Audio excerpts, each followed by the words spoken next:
कि एक जमींदार रहते हैं, जमींदार के यहाँ पर एक नौकर रहता है। वो नौकर वो जमींदार उस कहानी को कह रहे हैं। तो जमींदार बोलते हैं वो नौकर बहुत अक्खड़ स्वभाव का और वो ऐसा काम से काम रखने वाला टेढ़ा आदमी, तो मैं भी मजबूरी में उसको पसंद करता था, ब्ला ब्ला ये सारी चीज़ें हैं। उसका एक किसी औरत से इश्क हो जाता है नौकर का। वो जब उसका इश्क हो जाता है तो ये उसको मना करता है, लेकिन वो कहता है नहीं नहीं नहीं ये तो चलता रहेगा नौकर। और वो जो औरत रहती है वो मतलब समाज में कई पुरुषों के साथ संबंध बनाए हुए औरत रहती है। तो ये इसको बहुत गुस्सा आती है कि इसको मैं समझा भी रहा हूँ और इसके बावजूद भी ये उस औरत का पीछा, और वो औरत निश्चित रूप से इसको फंसाए हुए है। वन फाइन डे ये उसको बहुत समझाता है, नहीं मानता है ये।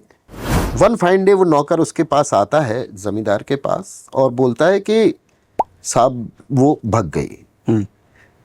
तो उसमें प्रेमचंद ने लिखा है जो अंदर से खुशी होती है ना, जब हम आपको समझाते हैं और आप नहीं मानते तो हम सोचते हैं आपके साथ इतनी झटका घटना हो। हाँ, हाँ।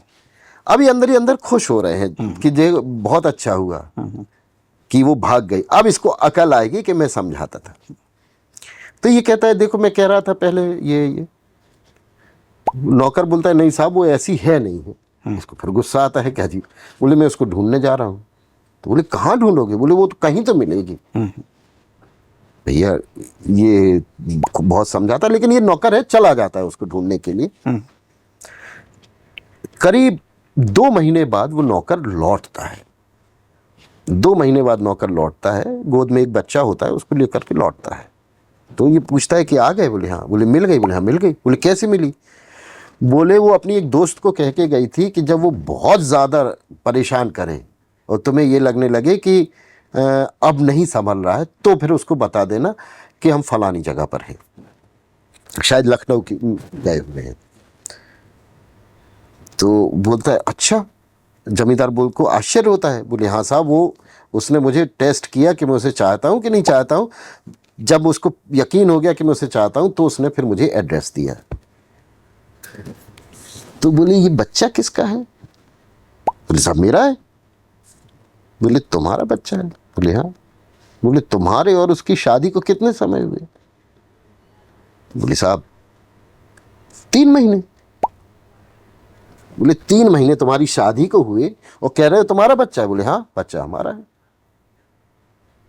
बोले अजीब पागल आदमी है, ये बच्चा तुम्हारा कैसे है? तो बोलता है, बड़ी संजीदगी से बोलता है साहब हम किसी की कोई अगर खेत लेते हैं ना तो फसल भी हमारी होती है, उस फसल को नष्ट नहीं करते हम, फसल को उजाड़ के नहीं फेंक देते।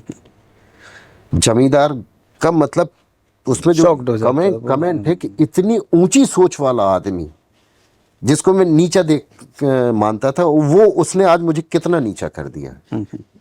ये इम्पैक्ट किया कि मतलब वास्तव में उसने जो उदाहरण दिया है खेत का और फसल का, वो बच्चा किसी और का था उसके पेट में, लेकिन चूंकि इसने उससे शादी कर ली थी तो इस बच्चे को अपना बच्चा माना और ये कोई नहीं कर सकता। ये बड़ी भावनात्मक कहानी थी जो मुझे हमेशा इम्पैक्ट करी है। मणिहीन कहानी है।